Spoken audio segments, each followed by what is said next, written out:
Welcome back to another episode in our Seattle Seahawks franchise. It is the stats and awards portion of the season where we take a look at the league stats and awards, see what we landed, which of course would in turn likely give us a good idea of if anyone would get dev-ups or not. Now, I've pretty much all but guaranteed that this would be the last season as the Seahawks, as we've built just too good of a team. So whether we actually make it all the way to the Super Bowl and win again, or we lose the very first game in the wild card round, this will be the last season of actually playing as the Seahawks. Now, where do we want to go from there?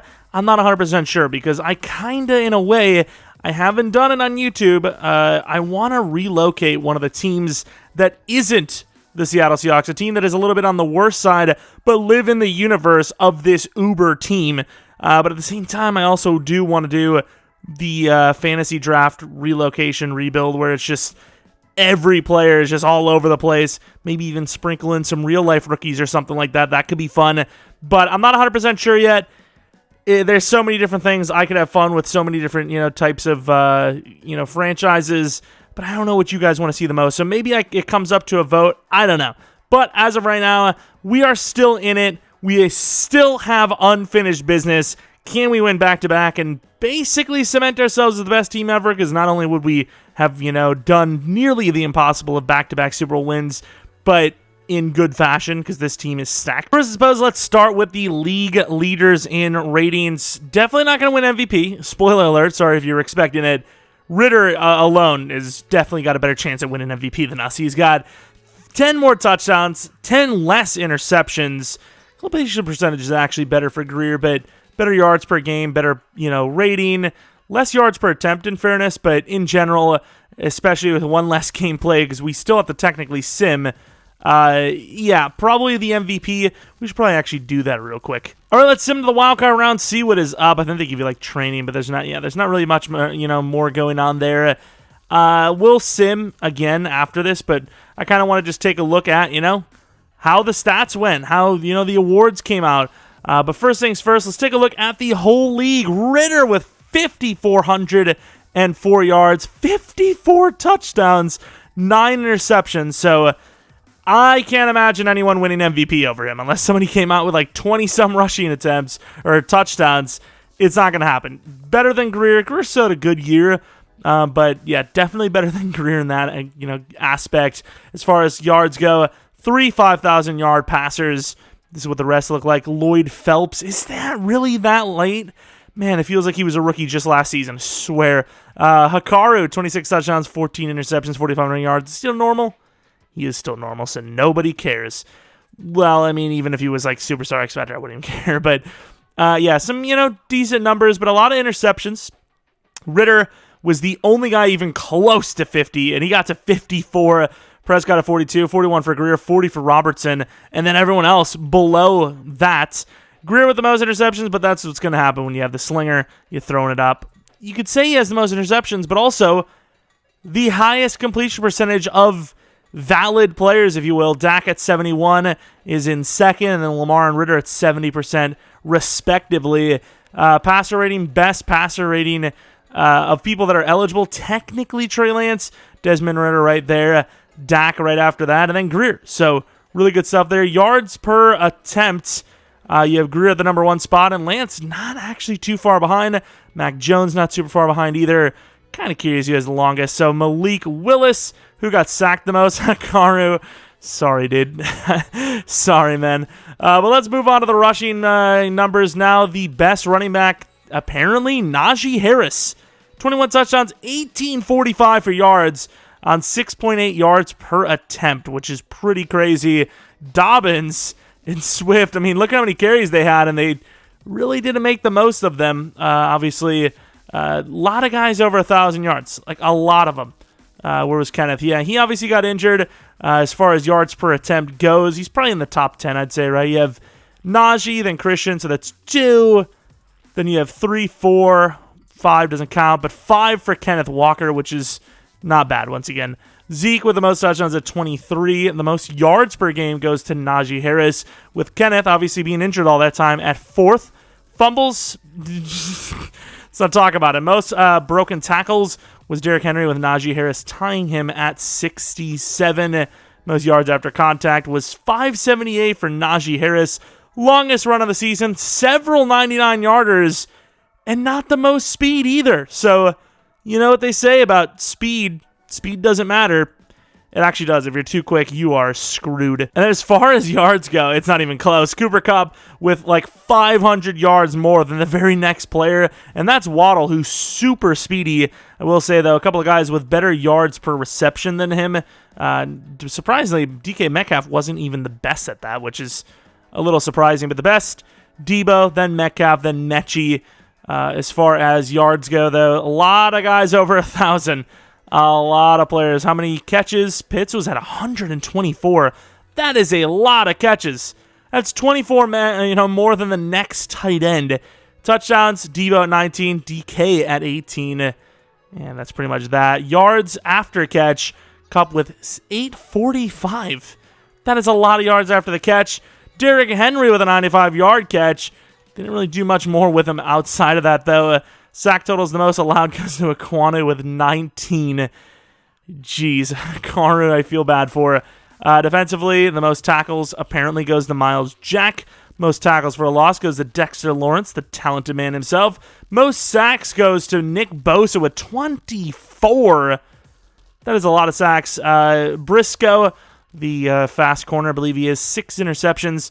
Now, some of these are going to be a little outdated because our guys usually have a lot of those kind of things wrapped up, so that may need to be looked at in a moment. Where's the longest? Did that show the longest? Where's the longest? There's the longest. The longest goes to Ben Morgan, who just recently got that, a 65-yarder. Tucker is a Patriot with 58 was the highest for him.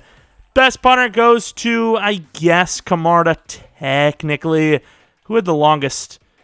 74-yard, a couple of guys with 74, a lot of people with 74 yards actually on their longest.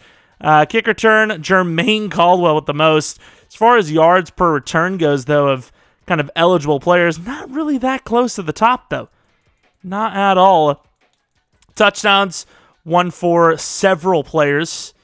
A lot of players, actually. And then punt returns, who had the most punt return yardage, Caldwell again. Only one of 2 players, though, with an actual punt return touchdown. But yeah, looking at our guys specifically, Greer, not a bad season, obviously. Kenneth Walker did pretty well, but was injured. Tanner, when he had to play, wasn't that bad. Metcalf was good. He had 3 guys over 1,000 yards. Once again, Xavier Moore. Injuries really caused us some problems and also some depth chart reorderings. But Fant, decent. Patterson, decent. And Metcalf was great. Blocking, who had the most? Not actually that bad. A lot of throwaways, a lot of throw out of sacks, and a lot of escape moments. Sack totals, though, this season for us, nobody in the double digits, which is really bad. Interceptions, only at 6 for Woolen, so definitely a down year for the team in general, but obviously still a good season and still a team that can definitely compete for this Super Bowl. It also helps when you have the best offense and the best defense in the league. Obviously, not at each aspect. Not the best passing offense, not the best rushing defense, but when you put it all together, it's pretty great. Points per game, we were above the next highest team by 2.4, which is pretty good. Passing touchdowns, second highest. Rushing touchdowns, like the 5th or 6th. First downs, by far the highest. And then defensively, the best pass defense. No, we were second best. And then run defense, second best as well. Points allowed, we were the best points allowed by 2 points. We had the most sacks by 1, most forced fumbles by 4, most interceptions by 3. But yeah, a lot of things to like. Definitely still a down year, though, in certain aspects. Desmond Ridder, the MVP, doesn't really shock us. At least Greer was on the list at number 9. Looking at Offensive Player of the Year award, 6 for Metcalf. Defensive Player of the Year, 4 for Brooks, 6 for Jamal Adams. Rookie of the Year, not on the list. No shocker there. And then Defensive Rookie of the Year, Mr. Chambers. He was great. He was very good. Maybe didn't put up the craziest numbers as far as like interceptions and stuff go, but he was very good. Greer, if one of these guys goes to the Super Bowl, is a Pro Bowler technically. Running back at number 5. Best wide receiver at number 3. O-line at 3, 4, 5. D-line, not on the list. Linebacker at number 2 and number 8 and 10. Best DB goes to Jamal Adams. Nice. Woolen at number 3. And then best kicker at number 3. Looking at the playoff bracket right now, though, it would be between the Buccaneers. Niners and Cardinals are the teams that would be the winners of the non-home game. So it could obviously be anyone in theory, but other than, well, literally the Falcons. But yeah, there's some decent teams here. And then I'm looking on the other side, some pretty good teams there too. I don't know what the Broncos, Colts, Raiders, or Patriots look like right now, but on this side of things, a lot of teams that you would expect to be good. So is there really even a team you're hoping wins? Probably not. There's no real favorites here. But favorites not, whatever. It doesn't matter. We're going to go to the divisional round and find out that we are playing the Tampa Bay Buccaneers, who have an 87 overall. Surprisingly, their offense is only an 84, but that defense had a 92 overall. We're going to do our strategy. Actually, let's take a look at the team real quick. Maybe we can get right into it next game instead of having to, well, first, I guess, look at our guys. Do we have any no upgrade points? Hello? Am I missing something? Is this, like, glitched? We just freaking got done with the stats and awards. I don't think give you XP. I don't even know. But let's take a look at the injury report of the Buccaneers. Take a look at that roster. Ellen Jenkins, of course, we know is out for the playoffs. Oh, my. No Chris Godwin. No Jamel Dean. Troutman, who cares? Those are some big names for them to be missing. I mean, I don't know how you really counteract that. What are they looking at? So, Sinclair, quarterback that we definitely could have had. Don't mind now, though, because obviously Greer's him. Fournette still here, looks pretty good. Wide receivers still have Mike Evans. Javon Cooper looks okay, but needs more development. Kenny Golladay still in the league, which is surprising. Thad Fisher is super slow. Tight end, Cade Otton, pretty big guy. Troutman, I guess, technically was their number one, but should he have been? Probably not. Left tackle's okay. Left guard's okay. Center's bad. Right guard's really good. Right tackle is decent. Left end is okay. Right end is solid for block shedding. Vita Vea is amazing. Shaquille Barrett is still pretty good. Really good, actually, when you consider the block shed for an edge. Devin White is super, really awesomely great. Yeah, that said it. Levante's still here, which is surprising. He's still athletic. Joe Tryon's pretty good with that finesse. And if they had Jamel Dean, that cornerback group would be pretty solid, even though Carlton Davis is lacking. Honestly, I'm not really sure how the hell they're going to cover our speed. Of course, Antoine Winfield's amazing, and then Burgess is decent. At least he's athletic. Yeah, without Jamel Dean, how do you cover the speed of DK Metcalf?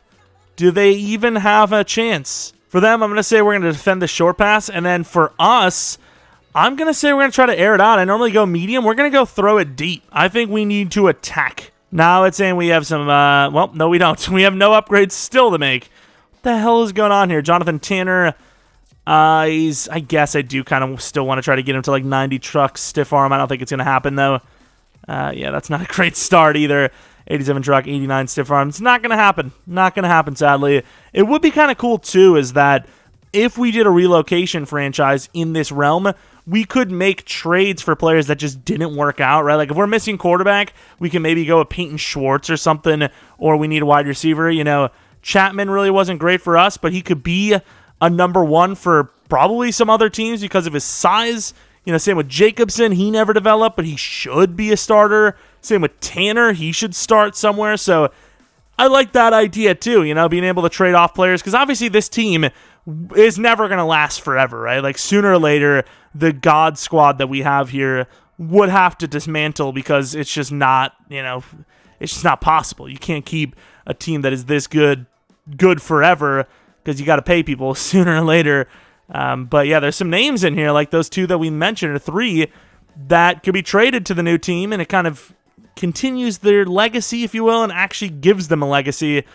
I don't know. It's just a thought. It's just a thought, but that's pretty much going to be it for this one. The Buccaneers, that is the team we have to face next. Winner of that one goes to the championship round. Let's actually take a look at the bracket real quick, see what the other side looks like too. So the Patriots beating the Raiders. I don't know. I mean, they're number 2 seed, but don't know what the teams look like. The Chiefs smoking up on the Bills, and then the Colts beating the Broncos. Not super shocking. And then on our side, the Buccaneers sneaking a win out against the Falcons, who looked really good. They even had the MVP quarterback.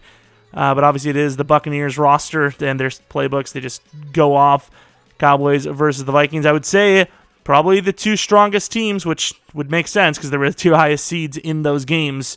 But yeah, I mean, outside of maybe the Vikings, I don't really think we could have had a better poll than this, other than maybe like the Cardinals or Niners winning, because for some reason we can just always beat them. Don't know how it is, but it's just the facts. If you guys enjoyed this one, though, maybe leave a like, subscribe for new. We're not going to really appreciate your continued support, especially on this series. This is kind of like the main Madden 23 series, and obviously a little bit of a shorter episode here, but the final stats and awards episode of this specific Seahawks series. Keep those things in mind that I mentioned about, potential new series idea, because even though Madden's slowing down, it's still a long time before the next Madden, and obviously once the rookies come out, or, the draft is kind of around, people are going to get more interested again, and it'd be fun to use some of those rookies, so maybe there's a little bit of a delay in between another series or not. I'm not sure, but it would be fun to use some of those rookies that are coming up before the actual Madden 24 comes out. Once that comes out, it'll be even more fun because it'll have the official ratings, if you will, and the face scans if there are any. But that's pretty much going to be it. Maybe check out the second channel, PKR Plays, and follow me on Twitter, PKR. But that's about it. Thanks for watching. Make sure to check out the next episode, because we could lose the first game. You never know. But until next episode, see